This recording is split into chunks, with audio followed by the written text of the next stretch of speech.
Hello everyone.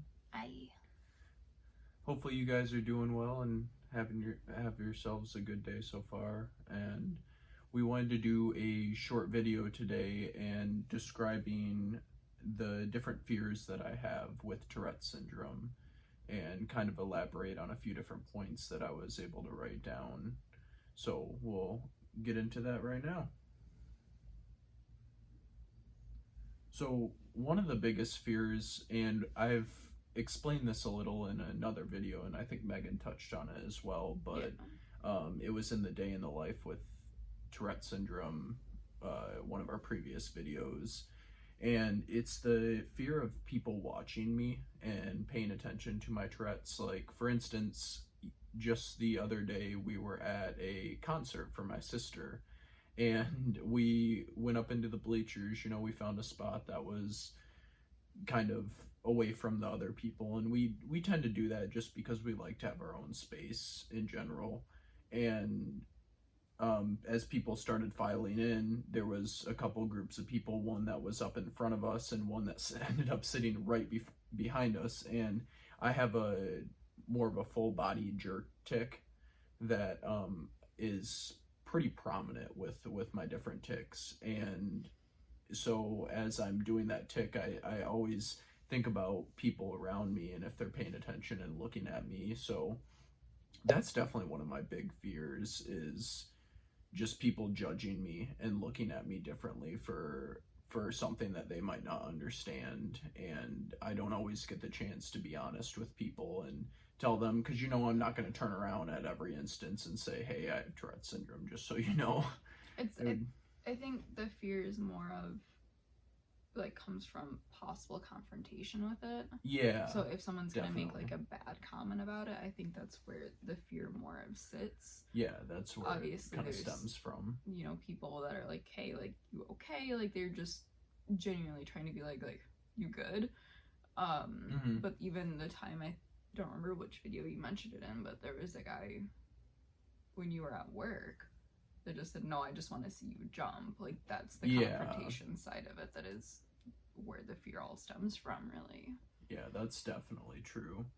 And again, just fear of being judged by other people, being looked at differently just for, again, something that they might not understand. So if people understand, then it's much more easygoing, and they'll usually, be like, hey, yeah, I get what you're saying, or they know what Tourette syndrome is. So yeah, and that is that way with really any disorder, disability, anything anyone is self-conscious of too. Yeah. It's just, going back to teaching kids, oh, don't stare, when you shouldn't say that. You shouldn't, you should be more of say hi, say can you be nice to them, something along those lines, not just don't stare at them. Yeah, exactly. Don't make comments that they're saying something weird. Well, because then you're teaching the kids to just assume that if something is wrong with someone or weird or isn't able to be explained, then you just avoid it. And it's not necessarily the case. You just want to treat other people as if they're normal as well. And that's really what it all comes down to. The next point would be, this is kind of an interesting one, but I honestly have a fear of passing Tourette's down to my kids. And the biggest thing that goes along with that is the fact that I don't want my kids to have to go through exactly what I went through growing up and dealing with Tourette syndrome and all the things surrounding it. And it's something that I wouldn't want for my kids, and I wouldn't ever wish that upon anybody else.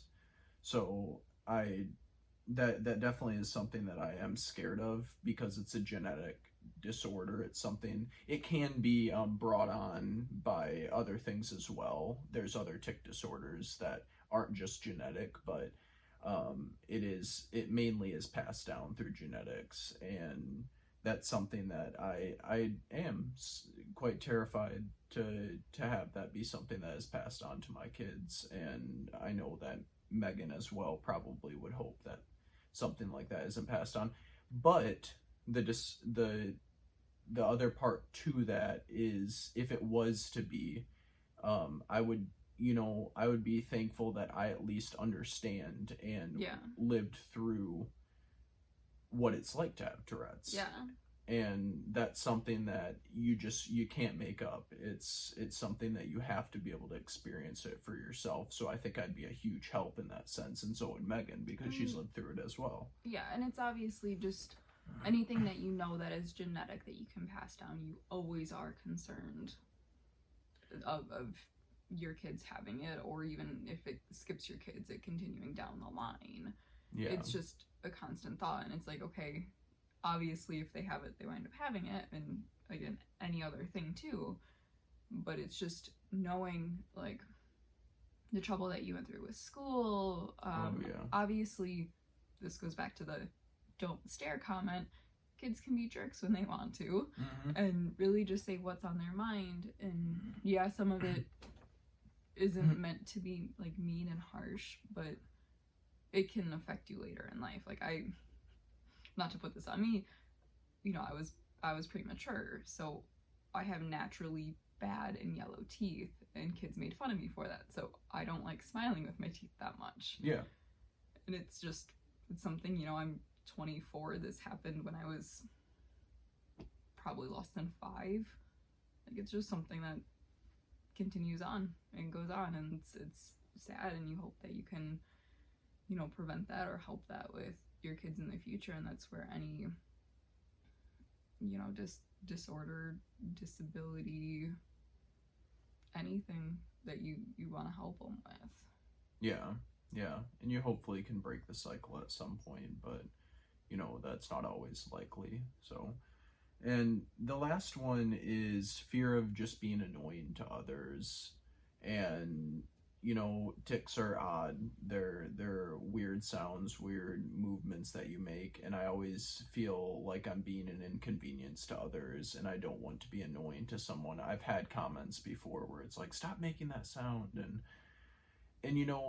that part's unfair, because if they understood, they would realize that, hey, I can't help this. But it still is in the back of my mind that I don't want to be annoying, even to Megan, for instance. I mean, as we live our life and go through day to day, the tics have been better lately, but it's still something that I don't like the thought of being annoying to someone and being an inconvenience to them. And obviously there's comments back and forth with the two of us, and it's, obviously if I say something, I never mean it in a bad way. Yeah.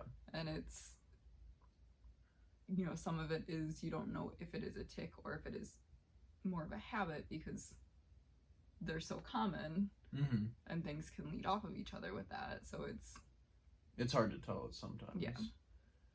But yeah.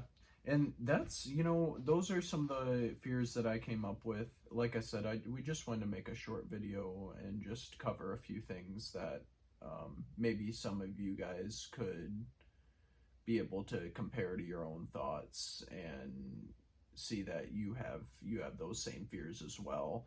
And in the end of it all, I do my best to stay positive and look forward to different experiences and not just let those fears get in my way. That's kind of the idea that I wanted to really my eyebrow. You had an eyebrow hair sticking straight out. Oh. Sorry. That I really wanted to touch on in this video is that you just got to push past those things and find ways to cope with the issues and the fears that you have. Yeah. But yeah, is there anything else you wanted to add? No, I'm having a hard time thinking. I know, we both I'm sorry, I've got a bit of a migraine. Yeah, we both had a long day, but I'll leave it off on that note. And thanks again, guys, for watching and taking the time to see our videos and support us. And hopefully you have yourselves a wonderful rest of your day or night, whatever time it is. And enjoy your week, enjoy your weekend and week, enjoy your year, enjoy your life. All that, exactly. I'm just rambling now. Yeah, it's fine. We gotta cut now. But we will definitely see you guys in the next video. So thank you. Bye. Bye.